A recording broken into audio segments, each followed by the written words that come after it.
Iran situation. There'll be, I believe, maybe more news coming out a little bit later today on this topic, and I'll leave it to the President to make further announcements on it. Suffice it to say that some progress has been made, significant progress, although not final progress has been made.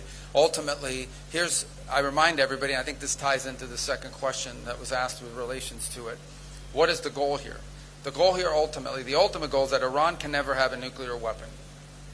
Iran can never possess a nuclear weapon. The President has been clear about that. They will never possess a nuclear weapon, certainly not as long as Donald Trump is President of the United States.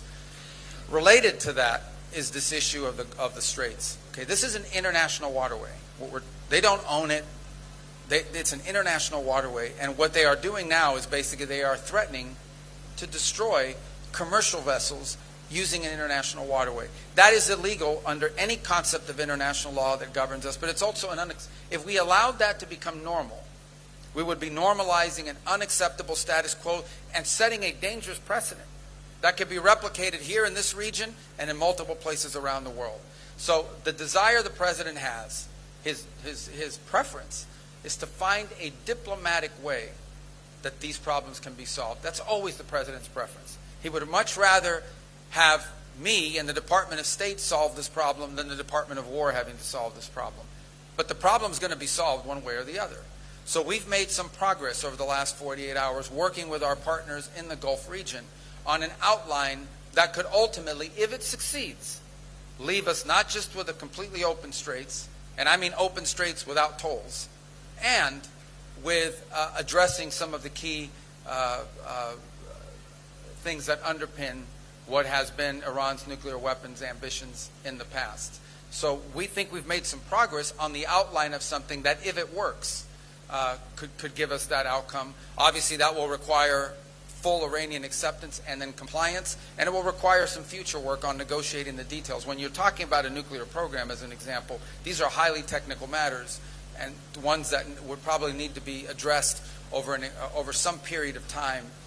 On the issue of benefits that they could get from it and whatever domestic criticisms there may be, I don't think anyone's been tougher on the Iranian nuclear ambition than President Trump. Understand, okay? Again, I don't know what some of these individual comments have been from different sectors of our politics in the United States, but I will say this, there is no one who has been stronger on this issue than President Trump. Okay. Multiple political leaders, multiple presidents of the United States have all said the same thing. Iran cannot have a nuclear weapon. The only one who's tried to do anything and has actually done anything about it in a real way has been President Trump. So his commitment to that principle that they'll never have a nuclear weapon shouldn't be questioned by anybody. And the idea that somehow this president, given everything he's already proven he's willing to do, is going to somehow agree to a deal that ultimately winds up putting Iran in a stronger position when it comes to nuclear ambitions is absurd. That's just not going to happen. But our preference is to address this through a diplomatic means. And that's what we're endeavoring to do here. I think we've made some progress. I'm always cautious when I say that because you can agree to things on paper, they actually have to be implemented. You can agree to things in writing, and then you actually have to go out and do it. And but I do think perhaps there is the possibility that over the next few hours, the world will get some good news, at least with regards to the Straits and with regards to a process that can ultimately leave us where the President wants us to be. And that is a world that no longer has to be in fear or worry about an Iranian nuclear weapon. And so I do think there's some good news on that front, but not final news on that front. But perhaps a little bit later today we'll have more to say. But you know, some progress has been made. I don't want to downplay that. But I also want to caveat it by saying we still have some work to do. We'll see.